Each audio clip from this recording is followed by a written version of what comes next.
랑아입니다. 오늘은 상쾌한 봄을 맞아 윤정원 원장님과 함께 눈 재수술에 대해서 알아보려고 하는데요. 지금 바로 원장님을 만나볼까요? 안녕하세요, 원장님. 저는 압구정 서울성형외과의 윤정원 원장이라고 합니다. 오늘은 눈 재수술에 대해서 질문을 받고 그거에 대한 답변을 드리고자 합니다. 연예인 사진을 가지고 가면 똑같이 만들 수 있을까요? 이제 많은 분들께서 이제 본인이 원하는 사진이나 연예인 사진을 갖고 와가지고 똑같이 될 수 있냐는 질문을 많이 하시는데요.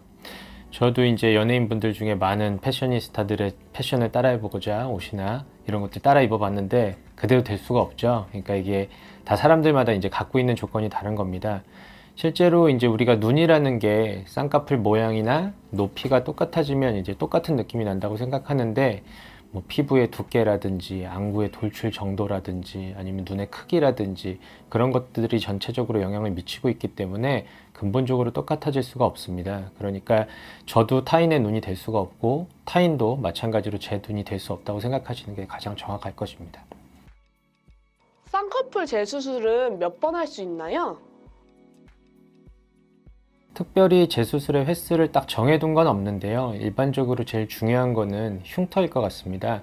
반복되는 수술로 인해서 흉터화가 돼서 피부가 단단해진다면 거기에 쌍꺼풀이 잘 생길 수 없기 때문에 결국은 그 흉터를 절제하고 수술을 다시 해야 되는데 그걸 절제하는 데 있어서는 이제 피부의 여분이 중요합니다. 그래서 그 피부에 여분이 있다면은 특별히 이제 횟수에 제한을 두고 있지는 않습니다.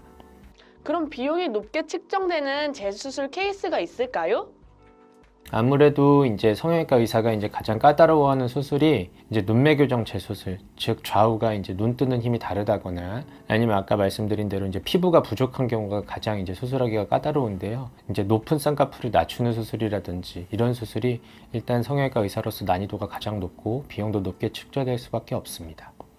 피부가 두꺼우면 소세지 눈이 되기 쉽다던데 사실인가요?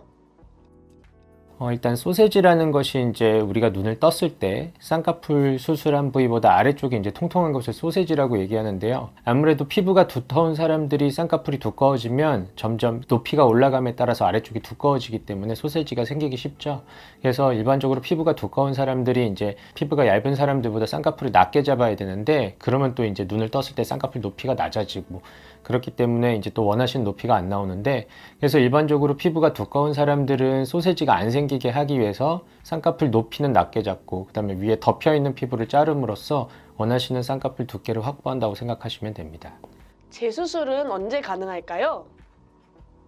소위 재수술은 보통 6개월이라고 얘기를 하는데요. 저희가 6개월이라고 말씀드리는 이유가 보통 우리가 인체에 이제 흉을 입히게 되면 보통 첫 달 수술한 다음부터 3달까지는 점점 단단해지면서 흉터가 아물어지고 3달째 이후부터는 점점 그 단단해진 흉터가 부드러워지는 과정을 거치게 됩니다. 그래서 보통 3달은 단단해지고 후에 3달은 부드러워지기 때문에 그 흉터가 일반 피부처럼 야들야들해지고 부드러워졌을 때 다시 시행을 할 수 있기 때문에 보통 6개월이라고 하는데 개개인에 따라서는 그거보다 조금 빨라질 수도 있고 아니면 조금 더 뒤처질 수도 있습니다. 트임이 너무 과하게 되면 다시 복구할 수 있을까요? 네, 트임은 크게 이제 뭐 앞트임, 뒤트임 이 두 가지를 알고 계시는데 앞트임을 너무 과하게 했을 경우는 이제 뭐 미간이 몰려 보인다든지 아니면 앞에 이제 눈물이 고이는 곳에 누호가 이제 관노출이 된다든지 그래서 인상이 세 보이고 미간이 모여 보이는 인상을 갖게 되는데 이제 앞트임 복원 수술로 인해서 그를 복원할 수 있고 뒤트임도 너무 많이 했을 경우는 이제 눈동자보다 뒤쪽이 이제 빨간 점막이 노출되면서 좀 좋지 않은 인상을 갖게 되는데 그것도 마찬가지로 뒤트임 복원술을 통해서 복원을 할 수 있습니다. 양쪽 눈높이가 짝짝이가 되었을 때 재수술로 교정이 가능한가요? 짝짝이는 뭐 여러 가지 원인이 있는데요. 뭐 단순히 이제 쌍꺼풀 높이가 다른 짝짝이, 그 다음에 아까 말씀드린 이제 안검하수로 인해서 좌우의 눈 뜨는 힘의 차이에 의해서 생기는 짝짝이가 있는데요.